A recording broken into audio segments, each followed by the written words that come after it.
Assalamualaikum warahmatullahi wabarakatuh. Waalaikumsalam warahmatullahi wabarakatuh. Apa kabar Mas Farhan? Alhamdulillah sehat luar biasa. Ya, kita para pemirsa sekalian, pemirsa penonton podcast Bablakas Semarang, dalam rangka memperingati Hari Sumpah Pemuda tanggal 28 Oktober 2021 ini, saya sengaja sebagai Kepala Balai Pelatihan Kesehatan Kementerian Kesehatan Republik Indonesia di Semarang mewawancarai salah satu pemuda. Namanya siapa? Kalau nama aslinya Lufhans Astipendi, tapi Lufhans Astipendi. Ya, benar, karena saya juga baru mau 2 bulan. Nama panggilannya Farhan ya? Ini Mas Farhan ya. Mas Farhan. Baik. Saudara-saudara, dalam rangka memperingati Sumpah Pemuda ini, saya sebagai Kepala Bapelkes Semarang yang baru ya, sangat gembira dan baru mungkin 2 minggu ya pulang dari Jerman kembali ke Indonesia. Beliau mengikuti pendidikan setingkat strata 2 ya, S2. Dan lebih jelasnya kita dengarkan bagaimana kisah beliau di sana. Nanti juga kalau bisa disebutkan kegiatan foto di sana ya. Ke saya, ya. Oh boleh, siap. Nanti kita lihat bagaimana keseharian, kalau ada videonya gimana. Siap. Dan Mas Farhan ini kalau lihat dari umurnya masih muda, ya golongannya masih muda juga, golongan 3A ya. Tapi ini sudah waduh. Dan kemarin terakhir penuh kabarnya diwawancari oleh Kemenkes karena pulang dari luar negeri, apakah dia bisa berkiprah di tempat yang tinggi lagi selain di Semarang, ya kami ridho aja ya, karena seorang pemuda kita harus dukung ya. Baik, Mas Farhan, sebelumnya Anda sudah berapa lama dinas di Bapelkes Semarang ini? Ya, dulu saya masih dinasnya waktu masih Bapelkes masih namanya Salaman. Oh, di Salaman di Magelang ya? Di Magelang. Tahun berapa masuk? Itu tahun 2011. Saya pengangkatan CPNS 2010, tapi 2011 SPNT-nya bulan Maret. Dan itu waktu itu masih Bapelkes Salaman namanya. Iya. Pengangkatan pertama sebagai apa? Dulu saya dari D3. jurusan saya kan dulu dari jurusan desain komunikasi visual. Untuk jabatannya desain komunikasi visual. Iya, atau desain grafis lah ya. Iya. Nah, selama bekerja di Bapelkes Semarang ini sebagai apa? Kalau dulu awal itu saya sebagai desainer, jabatannya yang dulu desainer grafis web ya. Kesehariannya deh, kesehariannya yang lebih banyak dilaksanakan. Kalau yang terakhir ini saya lebih banyak di bagian IT-nya. IT ya. IT betul. Dan tahun berapa ikut S1 nih? Untuk S1 saya alhamdulillah dapat tugas belajar di UNS untuk ambil ilmu komunikasi di tahun 2015 dan seluruh tahun 2017. 2 tahun ya? 2 tahun 2015. Masih hebat sekarang. 1 tahun juga enggak, 9 bulan loh. Itu ya, beliau bisa selesai S2 di mana? Di Jerman. Nah, universitasnya apa? Nama universitasnya adalah Albert Ludwig University of Freiburg. Itu di kota Freiburg di Jerman. Alhamdulillah itu masuk salah satu universitas terbaik dan tertua di Jerman 10 besar. Yeah. Nah, saya ingin buktikan Anda lulusan Jerman. Sapa pemirsa pakai bahasa Jerman. Kemudian perkenalkan nama Anda, asal dari mana, keluarga mana, dan anak berapa, dan seterusnya. Tapi jangan lama-lama nih, karena podcast sudah terbatas ya, betul nggak? Ya. Oke. Halo zusammen, ich bin Hans, ich bin Lufhans Astipendi. Maaf, ya? Dibuka aja mas, karena nggak lupa dibuka, semuanya dulu aja ya. Nah, silakan pakai bahasa Jerman. Oke. Hallo zusammen, ich bin Lufhans Astipendi, ich komme aus Magelang, aber jetzt ich wohne in Semarang. Ich kann Deutsch sprechen, aber nur ein bisschen. Oke. Dankeschön. Ternyata dia Ikhwanul Muslimin. Bahasa Jerman ternyata Ikhwan juga. Baik, kami sangat gembira ya. Saya sendiri sebagai Kepala Bapelkes baru, saya sangat senang dan bahagia ketika pemuda itu hebat. Ya, saya sangat mendukung Anda untuk kemajuan Indonesia lebih maju. Ya. Amin. Nah.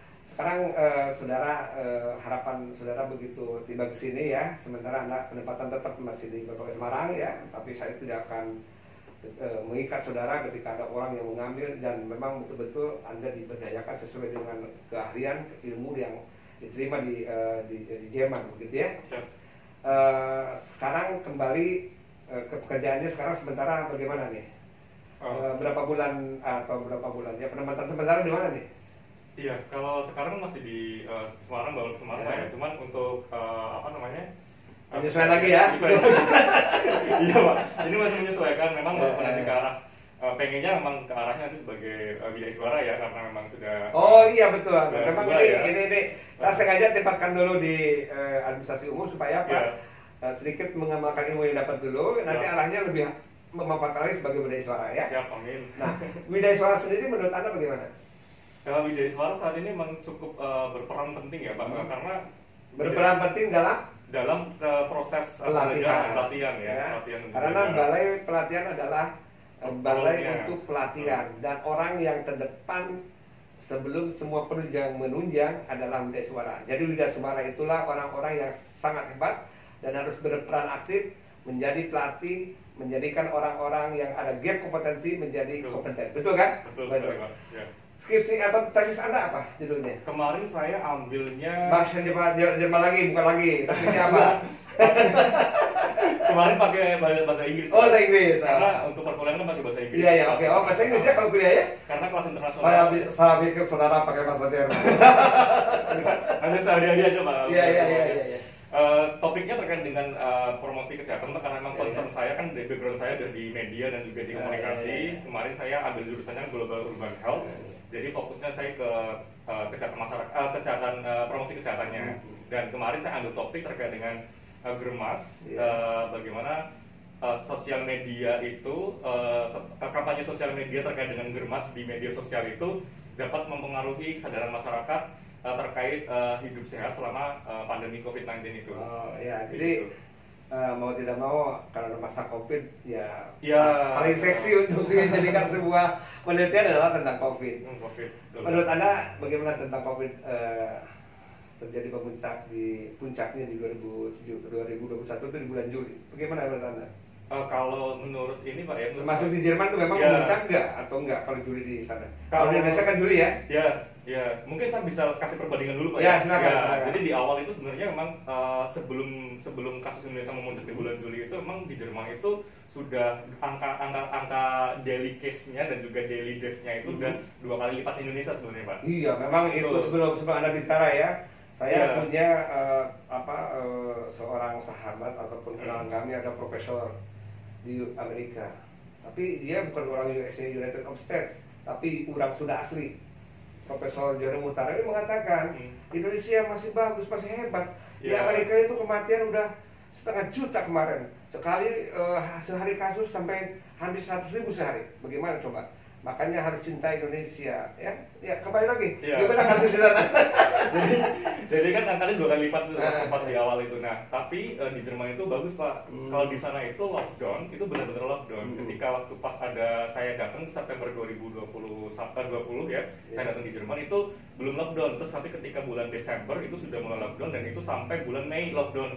Jadi selama bulan Desember dan bulan Mei itu di sana benar-benar toko itu tidak ada yang buka, hanya yang boleh buka tuh hanya toko supermarket yang jual bahan makanan saja, atau kafe saja yang buka, dan semua orang tuh nurut disiplin. Jadi selama itu pun saya benar-benar tidak bisa keluar kemana-mana, hanya di dalam kota saja. Kayak ketika keluar pun itu sangat-sangat sepi. Itu bahkan warga tuh tidak boleh keluar sampai jam 8 malam. Kalau ada polisi nanti kalau misalnya lebih dari jam 8 malam nanti bisa ditangkap dan diintegrasi itu.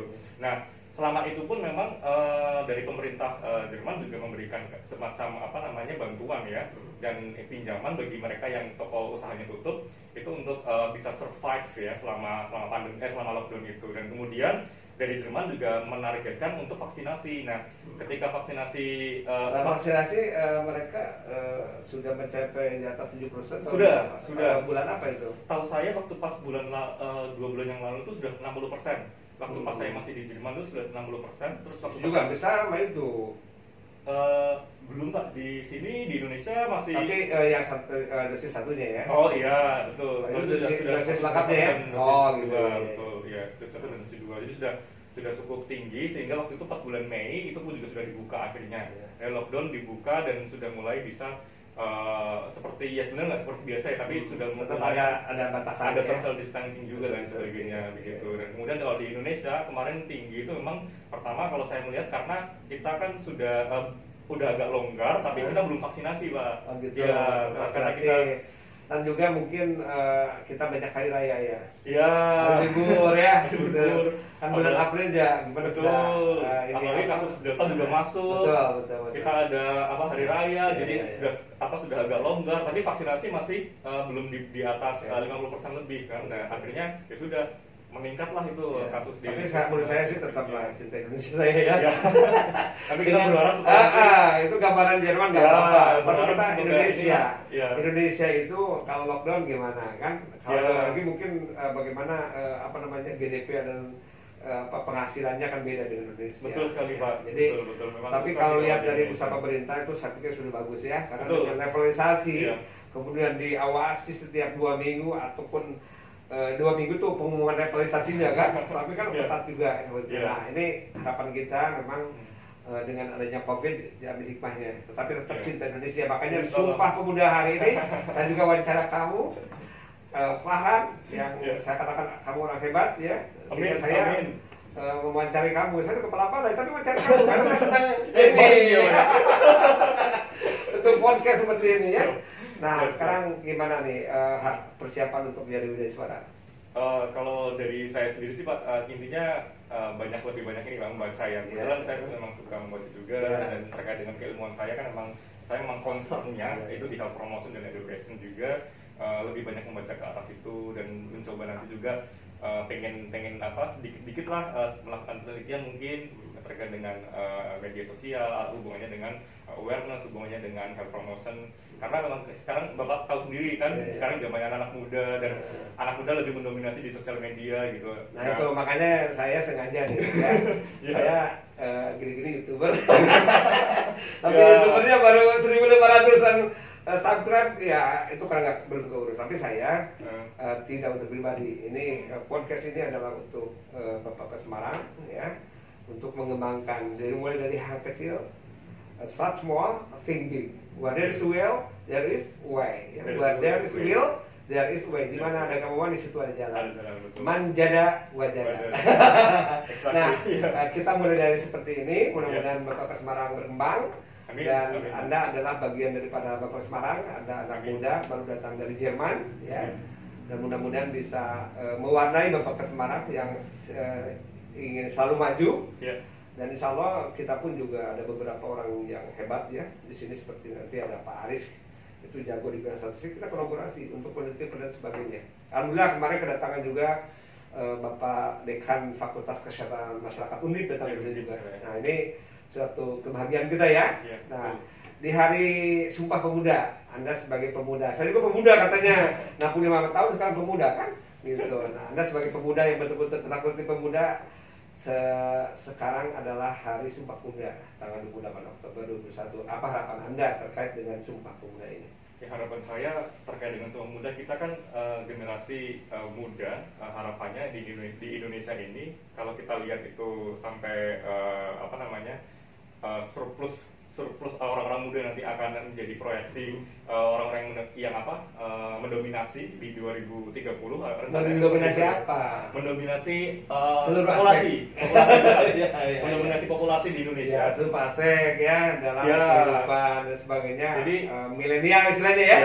Karena mendominasi populasi itu harapannya bukan hanya sekedar populasi saja didominasi, tapi banyak aspek-aspek dari berbagai bidang, masuk dari kesehatan, dari ekonomi, pendidikan dan lain sebagainya, dan juga dapat mendominasikan, memberikan ide-ide, memberikan inovasi-inovasi yang baru, yang segar, dan dapat berkolaborasi. Karena intinya kita bisa berkembang itu kan karena kolaborasi juga Pak. Karena untuk kita dapat berkembang itu nggak bisa kita jalan sendiri-sendiri, itu nggak bisa. Kita harus ada partnership lah Pak, intinya seperti itu. Saya harap saya minta di kampus 1 Semarang dan Anda siap, berarti Anda memang orang hebat. Karena mau tidak mau arah pimpinan kami adalah kampus pertama adalah di Semarang. Betul, kita sama-sama kolaborasi di halaman jalan, di sini jalan ya. Jangan merasa jadi beban ya. Sebagai pemuda harus justru menerima tantangan. Oke? Terima kasih Bapak Ibu sekalian, para hadirin sekalian, pemirsa podcast Bapak ke Semarang. Kami telah bertemu dengan seorang pemuda yang kebetulan anak saya sendiri yang ada di Bapak ke Semarang, yang baru pulang dari Jerman, ikut pendidikan S2, cukup 9 bulan bisa S2 di Jerman, dan Jermannya kampusnya adalah kampus terkenal di Jerman. Terima kasih. Bersama kita bisa, berdedikasi, inovasi, santun, dan andal. Selamat bertemu lagi di podcast Bapak ke Semarang. Asep Jalan Mustafa, Jalan Pahlawan nomor 1, Simpang 5, Semarang. Jangan lupa kalau kesini belok ke Bapak ke Semarang. Assalamualaikum.